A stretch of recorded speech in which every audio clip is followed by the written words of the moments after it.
बऱ्याच दिवसानंतर जरांगे पाटील यांची भेट घेण्याची इच्छा होती। आज तो योग आला। ही सदिच्छा भेट होती। त्यांची तब्येत विचारण्याचा करता आम्ही सगळे इथं आलो होतो। काही दिवसापूर्वी ते पश्चिम महाराष्ट्राच्या दौऱ्यावर आले असताना सातारला त्यांना त्रास झाला होता। त्यावेळेला मी कराडला असताना भेटायला जाणार होतो, पण ते लवकर निघून गेले। त्यावेळेला औरंगाबादला जेव्हा येईल तेव्हा निश्चितच सदिच्छा भेट घ्यायला येईन असं मी सांगितलं होतं। आज तो योग आला। मराठा समाजाकरता त्यांनी प्रचंड मोठं स्वाभिमानी आंदोलन उभं केलेलं आहे। त्याची आधुनिक इतिहासात त्याची तोड नाही। मी या निमित्तानं त्यांना सदिच्छा दिल्या, त्यांची तब्येतीची काळजी घेण्याबद्दल विनंती केली आणि बाकी त्यांचा जो काही निर्णय घेतील ते तुम्हाला सांगा। सर, मला काय सांगाल, तुम्ही पहिल्यांदा मुख्यमंत्री असताना पहिल्यांदा मराठा समाजाला आणि मुस्लिम समाजाला आरक्षण दिलं होतं। आता ही वस्तुस्थिती आहे की 1902 साली शाहू महाराजांनी कोल्हापूर संस्थानामध्ये पहिल्यांदा मराठा समाजाला मागासवर्गामध्ये 50% आरक्षण दिलं होतं। त्यावेळेपासून मराठ्यांची सुप्त इच्छा आहे। आज मंडल आयोग असेल किंवा काका कालेलकर आयोग असेल, त्यांनी महाराष्ट्रामधल्या मराठ्यांना मागास समजण्यामध्ये विरोध केला। परंतु आज कर्नाटकमध्ये मराठा समाज हा ओबीसीमध्ये धरला जातो। मध्य प्रदेशमध्ये मराठा समाज ओबीसी धरला जातो, पण महाराष्ट्रात ते होत नाही। त्यामुळं वेगवेगळ्या प्रकारे आम्ही आरक्षण द्यायचा प्रयत्न केला। सुरुवातीला लोकांचं मत होतं की तुमचे एवढे मुख्यमंत्री आहेत, एवढे कारखानदार आहेत, तुम्हाला कशाला पाहिजे। पण जेव्हा भूमिहीन शेतमजूर असेल किंवा अल्पभूधारक शेतकरी असेल, त्याची परिस्थिती पाहिजे। आज शिक्षणाच्या खाजगीकरणामुळे शिक्षण घेणं अशक्य झालेलं आहे। त्यामुळं मग लोकांना एक आशेचा किरण वाटतो किंवा आपण सरकारी नोकरीमध्ये जर आरक्षण आपल्याला मिळालं तर आपल्याला सरकारी नोकरी मिळेल।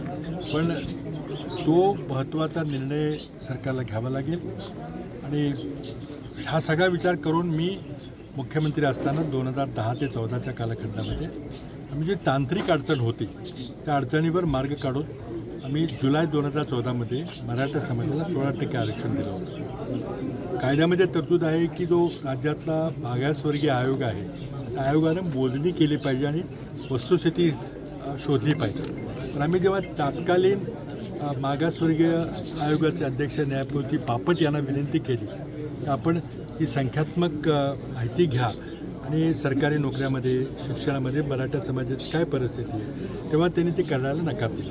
म्हणजे मराठ्यांना काय आरक्षणाची गरज नाही। आम्ही त्यांना म्हटलं की तुम्ही फक्त संख्यात्मक माहिती घ्या, डेटा गोळा करा, आरक्षण द्यायचं का नाही मंत्रिमंडळाचा निर्णय, तो घेईल निर्णय।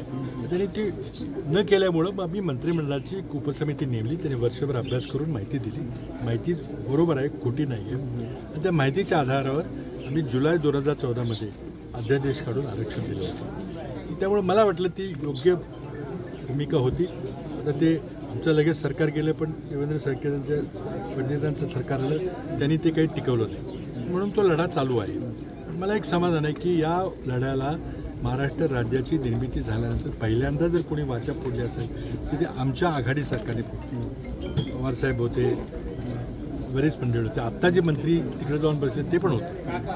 आम्ही सर्वांनी मिळून तो निर्णय घेतला आणि मुस्लिम धर्मीयांना नव्हे तर मुस्लिम समाजातल्या मागासवर्गीयांना शोधून काढून त्याला 5% आरक्षण दिलं। मला जे मी त्यावेळेला केलं त्याचं मला समाधान आहे। त्यानंतर परिस्थिती चिघळलेली आहे, समाजाला फसवलं गेलं अशी माझी मानसिकता आहे। 2018चा जो कायदा झाला तो अधिकार नसताना, देवेंद्र फडणवीस मुख्यमंत्री असताना त्यांना अधिकार नसताना तो कायदा केला, तो सुप्रीम कोर्टात रद्द झाला।